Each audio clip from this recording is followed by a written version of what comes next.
Wow. Wow. Wow.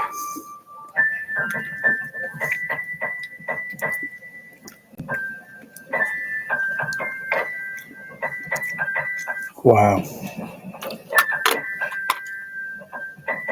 Listening to Nora, the piano cat, way better than Hans Zimmer. Hans Zimmer, he's terrible. Hans Zimmer. Nora, Nora, the piano cat, way better. Almost better than John Williams. Yeah, and the purring is absolutely nice. Oh, that's lovely. That's so sweet.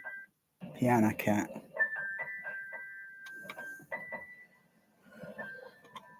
Okay.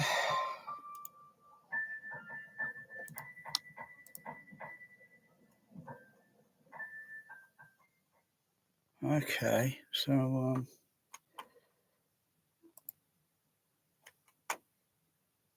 where there's a stereo signal, I can place matrix decoder. You know, that's been ongoing since, oh gosh, probably the 1970s. Well, whatever. Since Dolby Labs took the something like a Tate or something or whatever it was, and then they modified it into,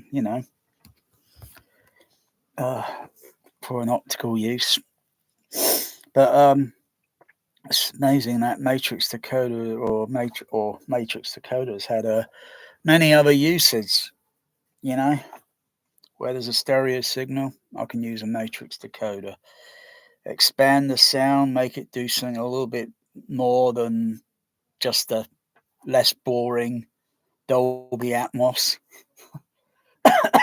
When I think of the Dolby Atmos and its up mixer, I think that was just a terrible bit of marketing by Dolby Labs and DTSX because they follow, or maybe it was Aura that came up with the up mixer first or whatever, and then the other manufacturers they just do the similar sort of thing. They just basically like copycats, and they just do the same thing. Put a decoder on the front, but they don't stop to think to put a decoder on the front, on the side surrounds, on the back surrounds, so you can have the sound move around a little bit more better than the stupid up mixer.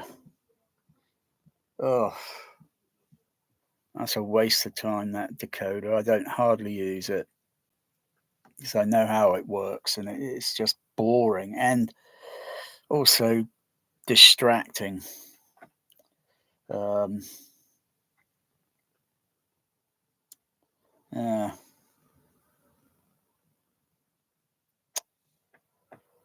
Uh, that's why. It's even why you got all these advanced processors, Trinnov, Storm Audio, JBL, based on the Trinnov, um, and you got every other manufacturer out there. They're all following the same meh, sheepish copycatting process, and there's not one bit of originality of like, how come there isn't a proper AVR on the market or AVP for that matter on the market that can do proper Dolby Surround EX? There isn't. There isn't. If you want to do that Phantom Menace and all that nonsense, and you have a proper, you got to get yourself a Dolby SA10.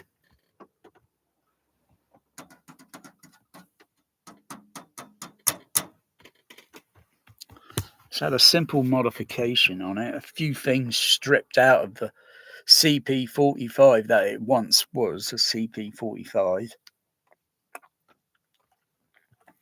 Um,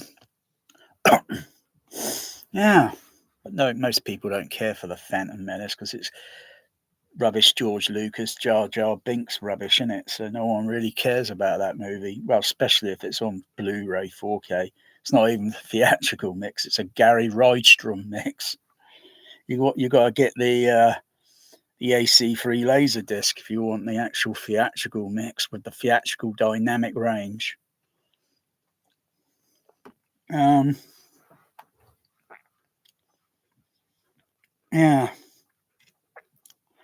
But as I listen, and I'm a deep listener,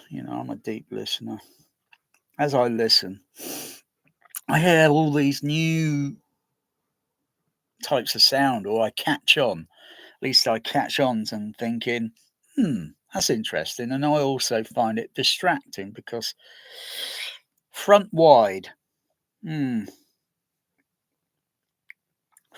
speakers.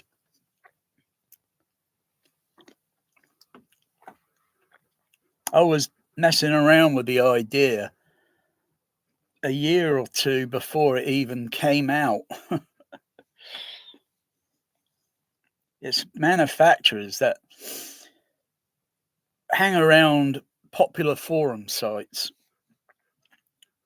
in the hope of maybe picking up some idea from someone that's trying something, and then they'll just take that idea, won't give the person any credit, and then they'll just put it into a little chip, bam, stick it in a AVR processor and and call it whatever. Because the audio industry, as it is at the moment, is pretty out of idea. They're pretty fresh out of ideas with how to sell something or how to keep selling Atmos. I mean, Atmos as it is dead, bloody boring. It is trash.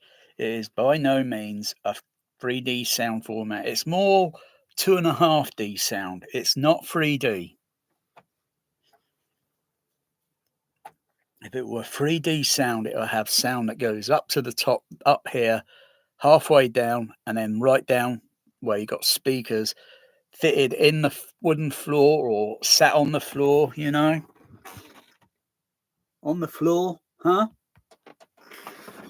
On the floor, huh? You'd have speakers down that height level. Obviously, these manufacturers are not really that clever with sound and all this. And then they have to hire some bullshitters to try and bullshit the public, manipulate their minds into bullshit.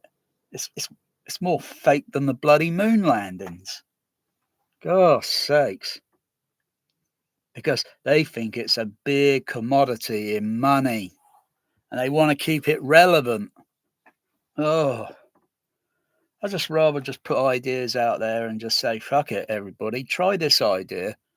You're not going to lose much. You're not going to lose any money. If you still got an AVR Pro Logic 2, Pro Logic 2X decoder laying around in your cupboard, unused for many years, I'd stick it in the system. And then you'd be able to get sound to go around a little bit more to float your home theatre boat. Isn't that what it's all about? And you won't have to wait for these crooked manufacturers until which time they come up with a true, discreet below surround. I've been an advocate for below surround now for more than 14 years, long before Dolby Atmos came along. I've been thinking of it way back as far as 1998. And yet, with all this digital promise that the studios were promising, and then all the manufacturers like Dolby Labs, oh yeah, we're promising digital's going to be more affordable. That's a total tissue of lies. And how comes then it's so bloody expensive then, huh? It's more expensive than the other piece of equipment they were selling. Yeah, bloody lies.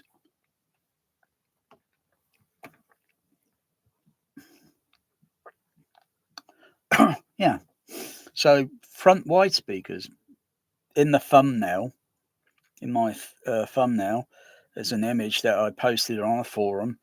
Oh gosh, way before front wide came out. I'm not sure which manufacturer. I'm not sure if it's Dolby Laboratories or Odyssey.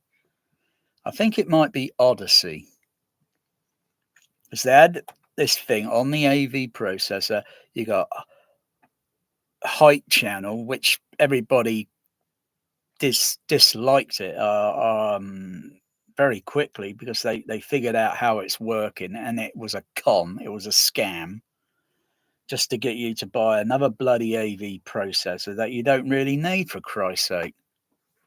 Or you could have just added another decoder on your present one and more or less got the same effect. Oh, yeah. It's the same thing with Dolby EX when that came along, and they're trying to sell a piece of equipment that costs thousands, and yet, well, when I bought them, they were like cheap as fish and chips. They were like 15, £20. And I thought, oh, I'll buy quite a few of them because I like the way the processor looks. It looks industrial and professional, but it was just so bloody cheap. They were cheaper than most things that are out there. But you can't get them now cheap because that was when they were throwing all the cinema equipment out of 35mm, and that was well over 10 years now. 10 years, my goodness, over a decade ago. Yeah, they were throwing it out so cheap. But now, prices are just through the roof. Though you could probably still occasionally get a Dolby SA10, very rarely, for maybe £50. That's cheap. Ba, ba, ba, ba. So the front wides. I thought, okay, I'll add a ProLogic decoder on that side, a ProLogic decoder on that side. Though I never implemented the idea, the principle of it would have worked. Because all it's doing is looking the decoder once it's all connected, and a new speaker. I never could figure out where I want to put the speaker. Do I want to put the speaker in the middle where the side surrounds are, or do I want to put it somewhere up front? And I could never decide it on its position, but logically, yeah, it makes sense to put it a little bit between the front speakers and the side surrounds. And then any sound that's in phase polarity, or because it's a forward polarity signal, it's not anti-phased or anti-polaritied. It's forward polarity, and it's placed between the front and the side surrounds. And I heard it on movies such as Saving Private Ryan, Flight Plan. That was a movie with Jodie Foster in it, and The Mummy, and I think a few other movies, but I can't think of which. The Mummy had a very good sort of phantom sound where it's where you hear a dialogue sound over on this side on the left. It's between the left surround and the front left. Front speaker left. And it just phantom imaged. It kind of sounded foggy sounding and a little bit confusing. And I thought, just put a decoder there and then I solved a problem. Yeah, but someone obviously was reading around on the forum because they're out of ideas and they have to come to resort to stealing, thievery. I wouldn't say it's copyright. I would say it's a discovery. It's my idea. I discovered it. And then you get some sneaky manufacturer coming along and just stealing your idea. Most people, when you type things and talk about this and that on forums, I wouldn't say be careful what you post. But then still, you know, your post is there and you got proof that, you know, maybe there was someone else that was also noticing it and but never thought of posting it, you know, because if I'm noticing it, then someone else must notice it as well.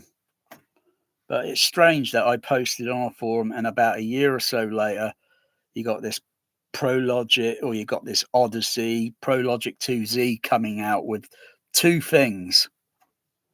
Also, I was messing around with like an IMAX height speaker effect well before most, well ahead of most home theaters, well ahead of you.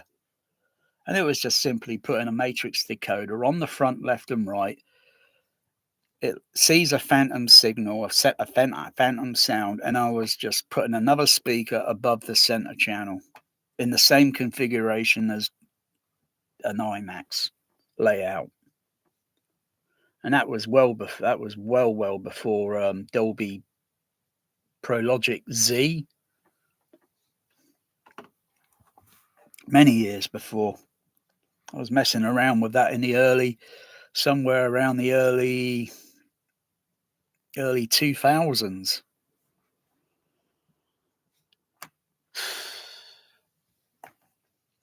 And there was many films that had occasionally a phantom sound, like there's a phantom sound in Die Hard 3, where there's a scene in a movie where the Simon character calls a radio station and says blah blah blah, but the sound of it of the on the mix is on the left and right channel, and I was thinking that sounds very confusing.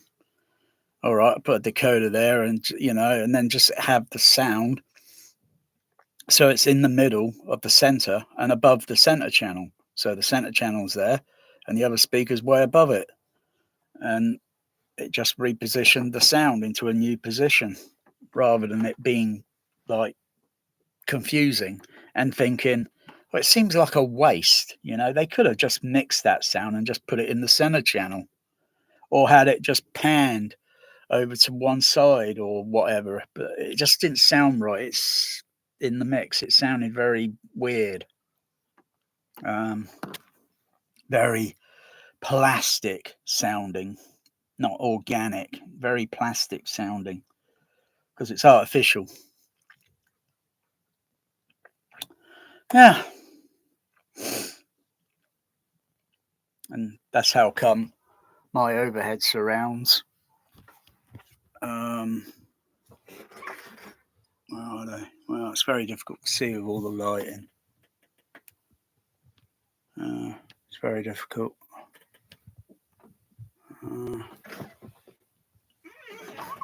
It's very difficult. That's how come my overhead surrounds are way better than all your home theatres out there. If I want to have pinpoint sound, bam, matrix decoder, I got pinpoint sound. Because at the end of the day, the Atmos overheads, they're just basic stereo zones. A zone 1, a zone 2, a zone 3, depending on what AV processor or what configuration you're using. And I got sound that, sometimes it's a decent stereo mix on the overheads. Sometimes it's crap. And the sound would only come out in one speaker, in mono, because that's what is there. Why would I want to listen to it in phantom sound? It's got to be pinpoint, pinpoint, not confusing. Thinking, is it stereo or is it mono? Because that's why it's confusing. And there's some very poorly upmixed Atmos mixes, very poorly done. And I'm thinking, why did they use the music on in mono on the overhead? Why didn't they use it in stereo like they, but they don't use a discrete instrumental image of music. They use the same like music that you hear on a common compact disc. And it's like, well, there's no difference there. It's a bit of a con, really. I thought I'd be hearing something discreet and artistic and panning and creating harmony. Oh, I'll tell you, a lot of these Atmos mixes are absolute trash. They're not worth. They're not worth it. It's like, oh, it's hot gossip. Oh, did you hear that sound on that Atmos movie? Oh, I got to buy it. Oh, no, you don't. Honestly, you don't need it. You can just about hear it in the common side surrounds or a back surround occasionally. That is, you don't know when it's going to be present, you know. But usually you can, if you down mix it and listen to a movie that you're very familiar with and play the same scene over and over and over and over and over and over again, and switching from Atmos back to regular 7.1 or down mixing it to 5.1, you can just still hear that sound. But if you use a simple matrix decoder like a ProLogic 2X, ProLogic 2X would probably be my recommendation. You won't get the full unwrapping of that sound. You'll just get some part of it where you can assign the speakers overhead, and you can get a sound pan, like say in Alien Covenant, where that woman and you got the alien flying around on that spaceship thing at the end of the movie, and she activates a crane, and then you see the crane moving. You hear this sound. It pans in the middle overhead because originally the mix would be on the side surrounds with that crane sound. But when on other decoders, it will only go to the front one and the rear number 2 or 3, depending on the assignment on the speakers. Basically, it phantoms on the front overhead, and the rear, it's just a phantom image. Very confusing again. So you got to assign the decoder correctly, and then it should go in the middle. So I can make that sound on the playback. I can make it, well, really play loud and turn down all the levels of all the other speaker channels and turn the levels down so they sound very maybe 10 dB, 20 dB less. And then this one sound in the movie is just going to really stick out like a sore thumb. And it just wouldn't sound right. It would sound so gimmicky. It wouldn't sound like it's, so you still got to have it, a degree of it. So it's gets your attention, but not too much. And it's all based on the frequency. It's all based on it's not a case of turning the level up. It's also the equalizing of the level. Like if I thought there was too much mid-range in it, or I'll lower it down with with a bell filter or a band pass filter, and just center on the frequency, widen the Q band width out, and there's just pull the gain level down, or maybe increase the bass level a little bit, depending, Yeah.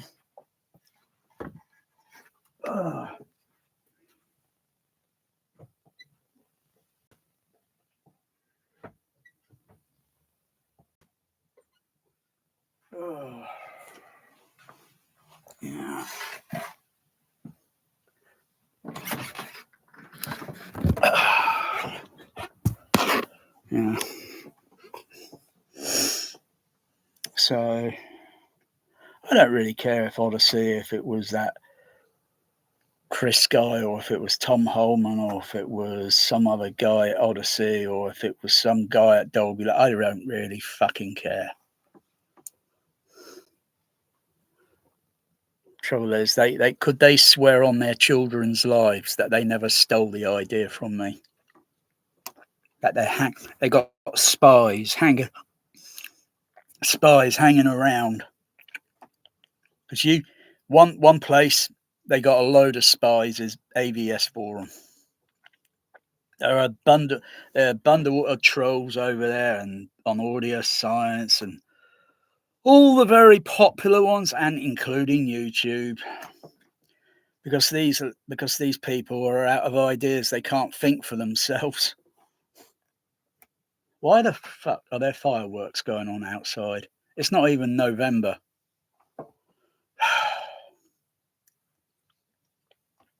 Idiots that get hold of fireworks. The fucking thing should be banned.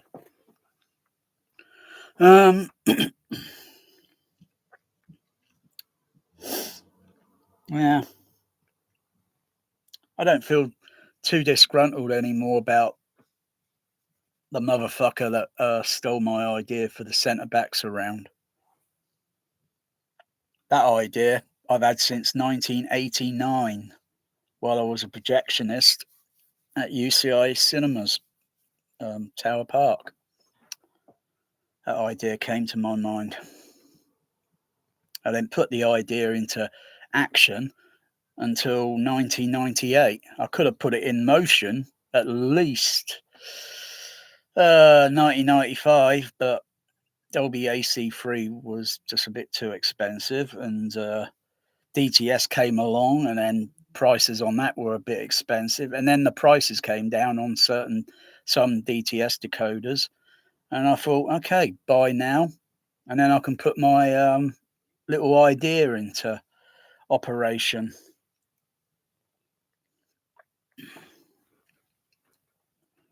Which of course works very well. Yeah, it was a real game change. I no longer had to listen to a phantom sound image, and I can get a nice pan of sound moving along the side wall to the back, or sometimes it goes literally from the front into the back, because it depending on the sound panning in the mix.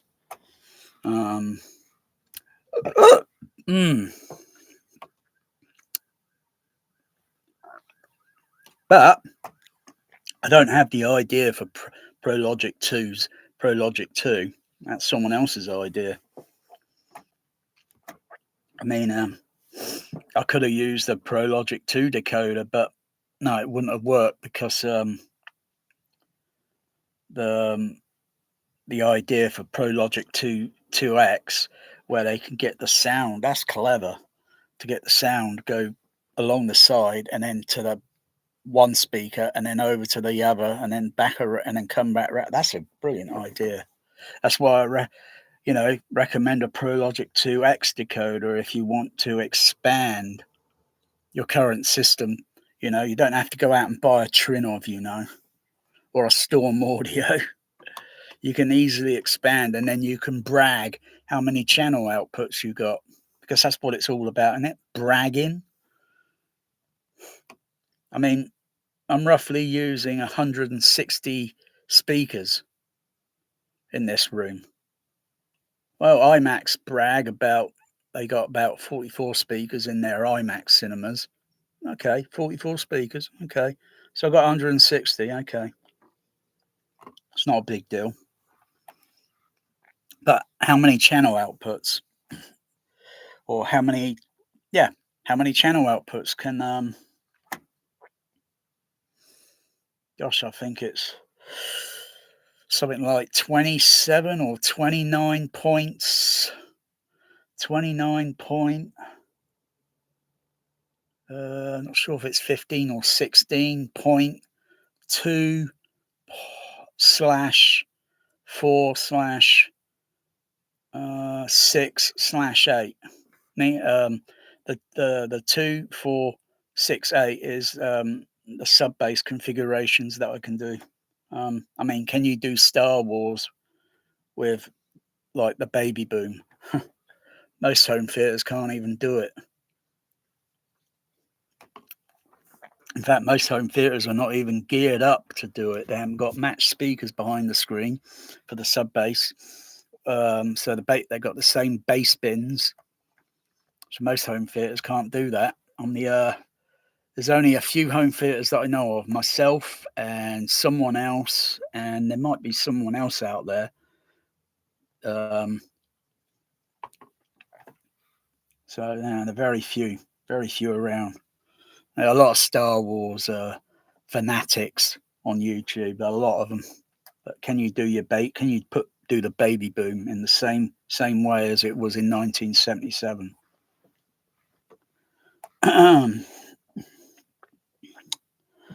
Yeah.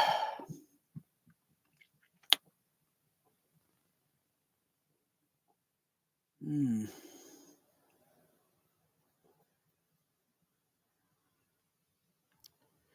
I think that's just pretty much it.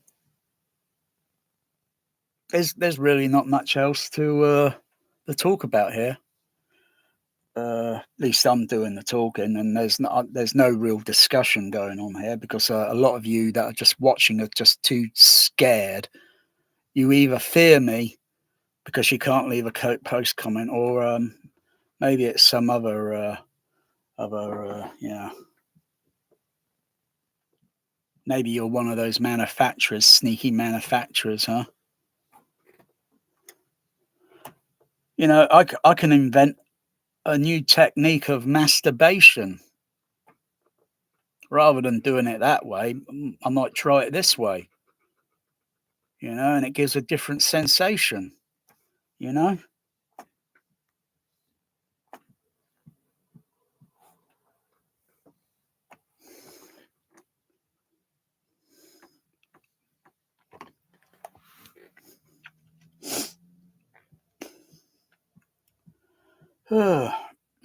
Like I say, where there's a stereo signal, you can play around with it. Just listen to how it's mixed, or well, if I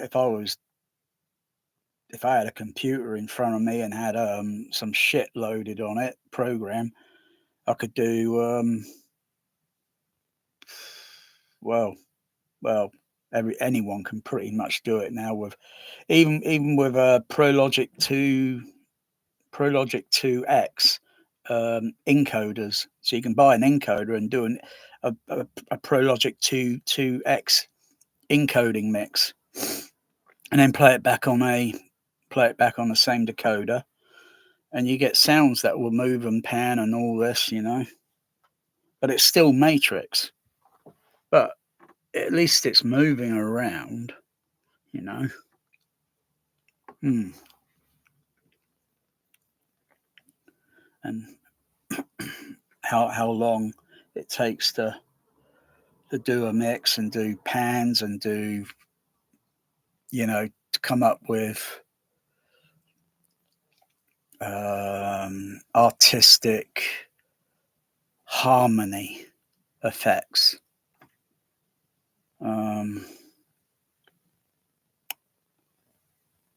Yeah.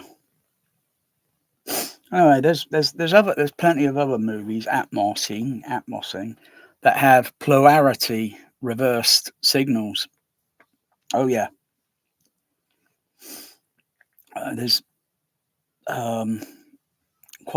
there's only one noticeable one that's kind of sticks out like a sore thumb, and that's Baby Driver, and that's got in some part in the movie, it's got an anti-polarity mix where they got two signals going on the overhead, and one signal is reverse polarity, and therefore I can put that signal playback in a different position in the room, which is below surround. I use it for below surround because I think the overhead has been done pretty much done, and I just think, oh fuck it, just try something down on the below me, underneath the seat, and I'll get this music sounding from below and this other sound overhead, which this is where the Baby Driver's running around in a mall, a shopping centre. You got this music going below you and then other sound going above. Yeah, try doing that in your Atmos home theaters.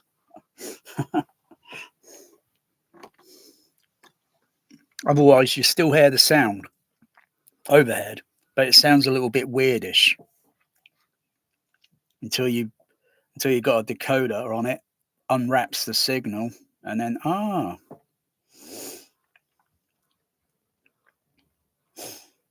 so you need just plenty of ProLogic 2X decoders on eBay, plenty of them, so cheap, Onkios and all that. And you think about it, if you know how to wire this stuff up, and that's the people that are very savvy minded, and the others that are not really got a clue, until they do get a clue, because it's pretty simple. It's not rocket science. You use those AVRs to power the speakers. Of course, you can use, providing if the decoder has got RCA outputs, and you can use internal amplifiers. But I mean, other external outboard amplifiers, or you can use the internal amplifier, and you could use the auto EQ on those things to equalize, because re-equalizers, you could do all sorts of things, because you need to do the equalizing on those speakers if you want to do that. Do that, because you've got to switch off the actual EQ system on the main AV processor, because if it goes into the outputs into another AV processor, the signal will be all skewed up. It'll be messed up, and it won't decode it correctly. So you've got to switch off that EQ. So if you invested in all this big money and all this rubbish, equalization has to be done afterwards. That's why I think the Dirac and the Genesis and all the other things they got is a load of trash, because they're thinking, manufacturers know this, but they want to keep you from exploring. They want to keep you like controlled in their sense. They don't want you to explore. I'm not sure how good it is, but I think I've got it from the horse's mouth. The Odyssey Pro, which is an outboard equalizer. They had two versions. They had an 8-channel RCA, and they had an 8-channel balanced audio XLR, and both of which now you can buy those things so cheap on eBay. They are ridiculously cheap, but I don't know how good they are, because I haven't got one in front of me to see how good it is. One, it doesn't take up too much rack space, so I think it's rack mountable. I'm not too sure. I think it's a two. I think the Odyssey, it's a 2U frame. I think it's a 2U frame. But yeah, they should have made the EQ for the all this Trinnov and Storm Audio garbage trash. They should have made that EQ as an outboard, so it could be implemented with any processor on the market.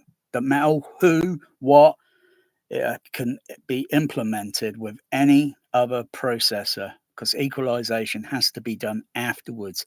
So you can do additional matrix decoding on your systems, and then all the outputs from everything then passes into an outboard equalizer. But no, they haven't done that way. They haven't done it that route. I'm surprised that there isn't a 32 channel. That is cheap as well, because this equalization shit should not be expensive.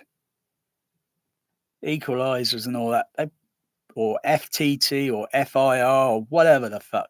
It's just a fucking filter to do equalization to take the frequency up or down. Any way you slice it, it's still a fucking equalizer. I don't care what they fucking call it.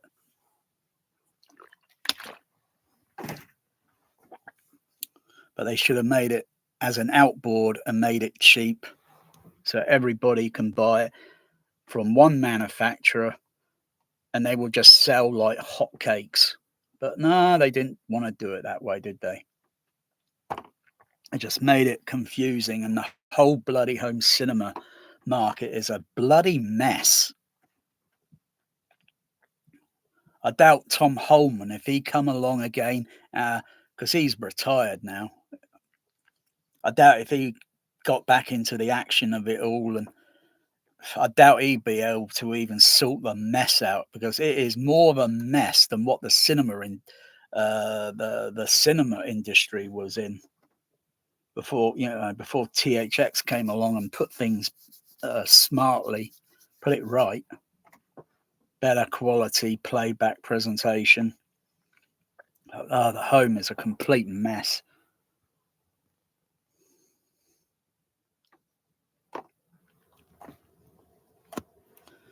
Oh,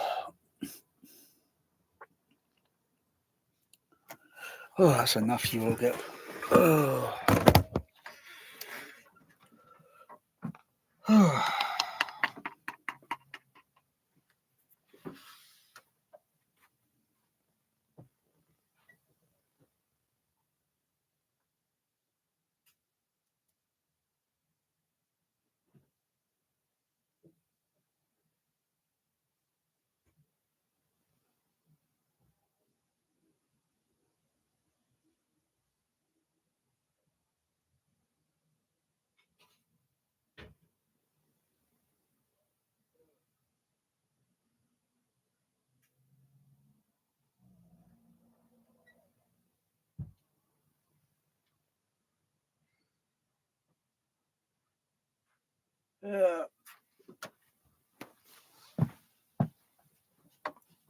Yeah. Actually, the front wides on the Storm Audio for Dolby Atmos, they are a complete waste of time.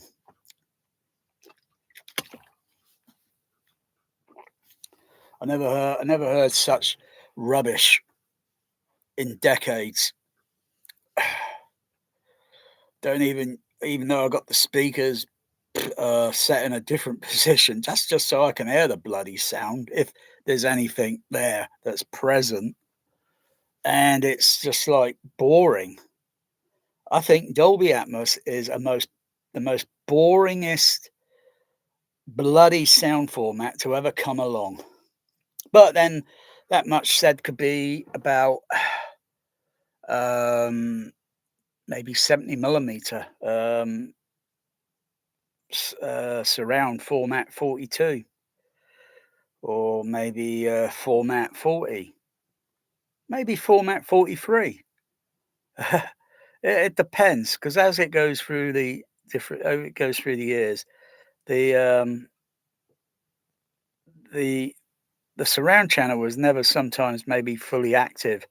Sometimes it's on and sometimes it's off.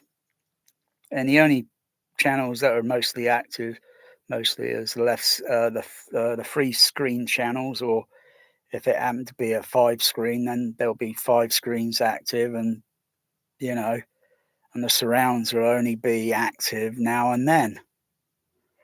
And that was more or less a similar case with when things went to 6.1 sound. Sometimes it's active, sometimes it's not active. So it's like, waiting for that mono discrete signal sound to come out from behind. And you don't have to have it in the middle. That mono single channel could have been spread over an array of speakers behind the room with a special switching box additionally wired into the system, because the AV systems weren't capable usually of doing something a bit too advanced. And then it got to 7.1.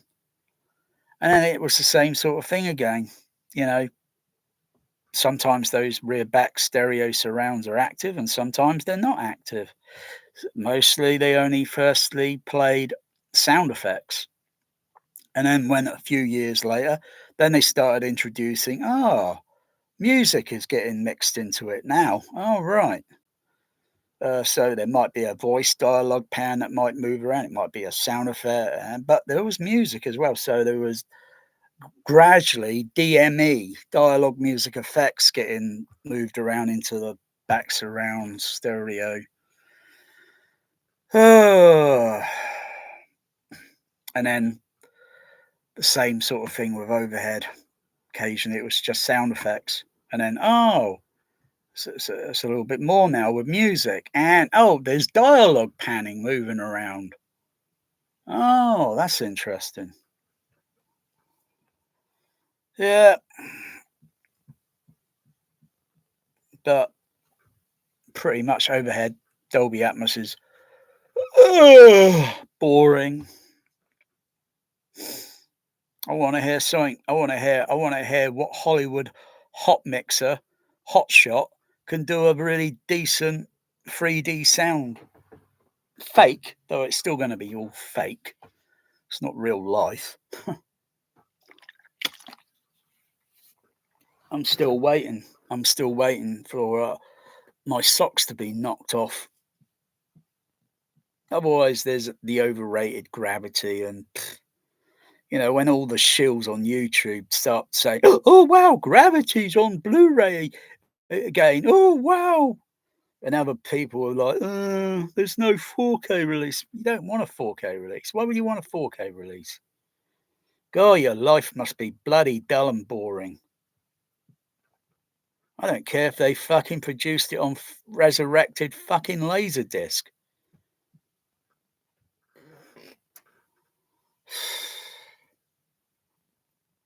Oh,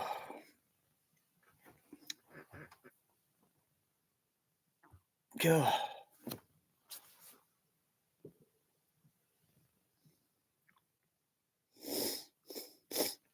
God, fucking hell. I think as it is, 1080p. I mean, all the image that I'm seeing on my computer, on my screen at the moment is 1080.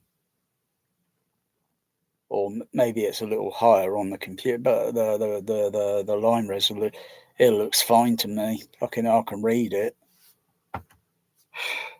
But real life textures, yeah, so what? You can see all the details and you use a camera lens and you focus and all this shit. Big bloody deal. I don't know why I even bothered to take screen captures of some crappy overrated movie. Big deal. You can do the same fucking thing with a DSLR camera, set up on a tripod so it's steady, focus, take the picture. Big deal. Everyone's trying to make a big deal out of stupid overrated movies like The Fifth Element and the stupid colour in her hair and the close up and the stupid Blade Runner with the close up of the eye. Oh, boring. Fucking hell, there are plenty of pictures on the internet where I can look at a close up of an eye and a little bit more because microscopes and you see a lot more that what you're not even seeing. Big deal. Some overrated fucking Blade Runner crap with some crap Hans Zimmer music. Ugh. I know it was a crap movie, Blade Runner. It was crap. They're just copying Blade Runner, the first one. A close up of an eye, where you see an eye shot in the beginning or the opening of Blade Runner. Oh, for crying out. Can't stand that director and his crappy movies. At least, well, anyway, that director, he's not on the low end of my food chain, so. I I don't know what I got that Blade Runner 42 something, 48 or whatever it is called. I might just get a pair of scissors and cut that disc in half and throw it in a bin because I don't even play that crap. It's got the atrocious color on it and an atrocious sound mix. It's terrible. It's just a load of noise.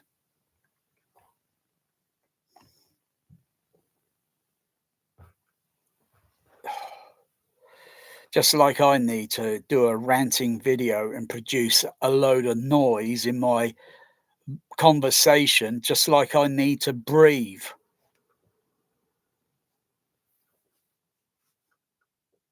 Or everyone else for that matter. You need to make a rant video like you need to breathe. That's what YouTube's all about, isn't it?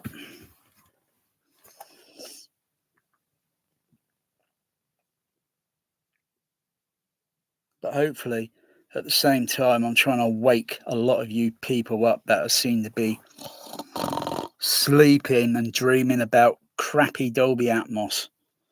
Oh dear, there's not much to dream about because it's pretty much a flawed format as it from the day it was invented around a table because they jumped the gun.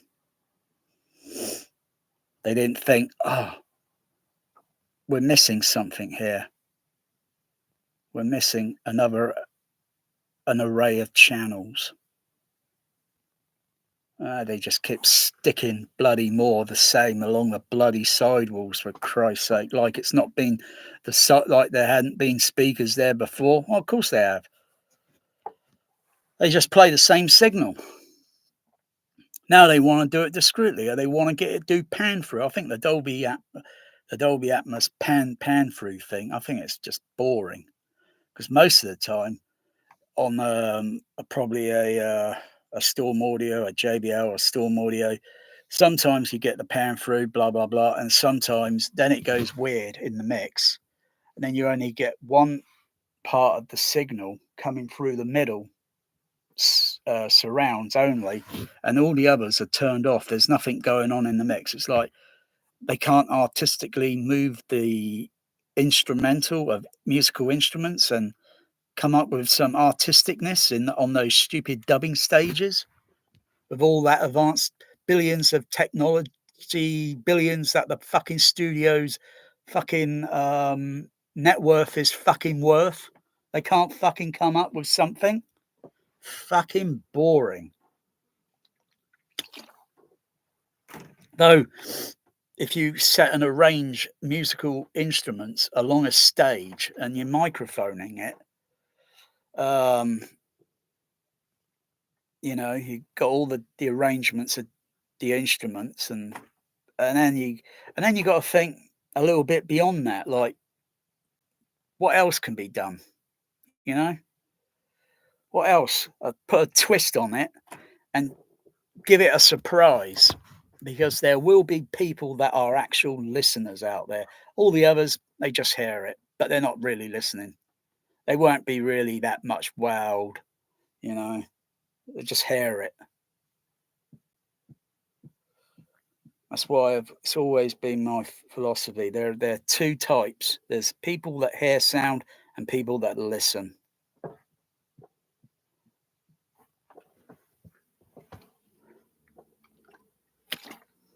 Of course, you got to listen if you're a mixer. You got a lot to listen for details and shit. Can't just, if you randomly just mix it and you just hear sound and that, and you think, wow, someone think, wow, that was great. Yeah, but I'm not really a listener. Someone compliments someone saying, wow, that was pretty well done. What did you do? What techniques? Oh, secret. Some people like to keep it their technique. Some people like to share it. But every mixer, I wonder if they're just the same as like composers, because all composers, they always sound similar with their musical arrangements of instruments like Jerry Goldsmith, James Horner, John Williams, boring Hans Zimmer. Well, his music sticks out like a sore thumb. So if you were late going into seeing a movie and you only came in 20 minutes after the movie started, then you hear the music, you'd probably think, sounds like boring Hans Zimmer to me. Because every composer they sound like, you know.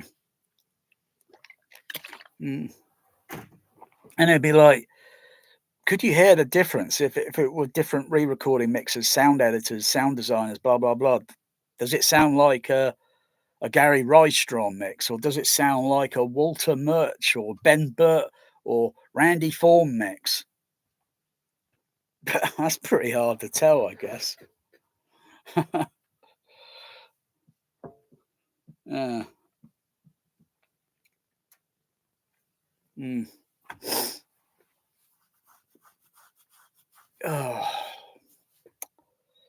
Yeah, front wide, front height, below surround. That's just pretty much it.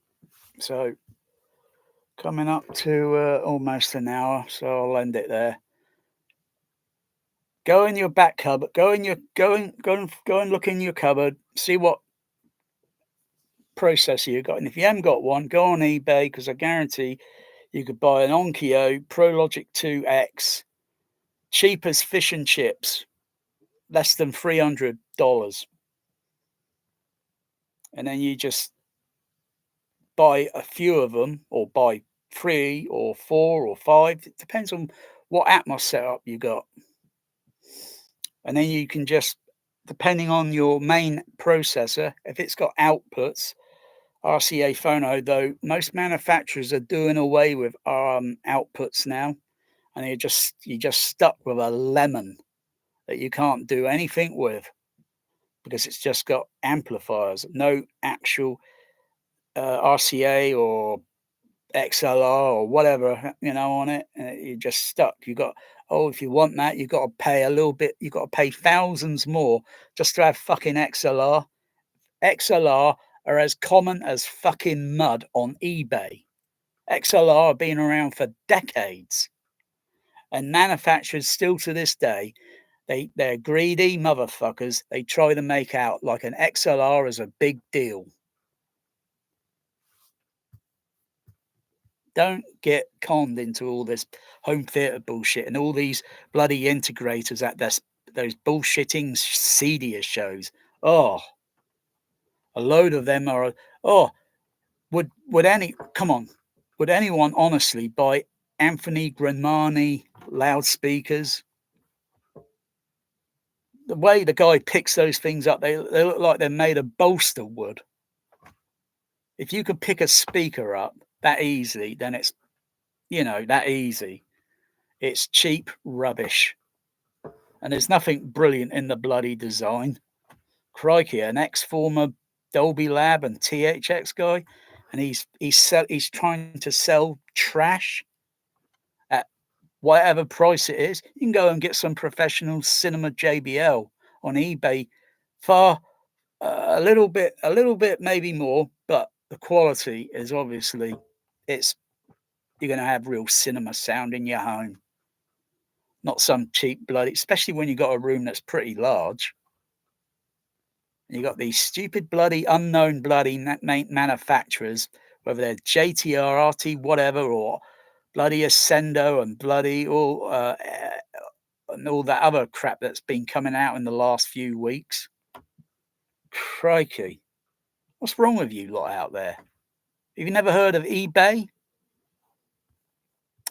I pity you lot.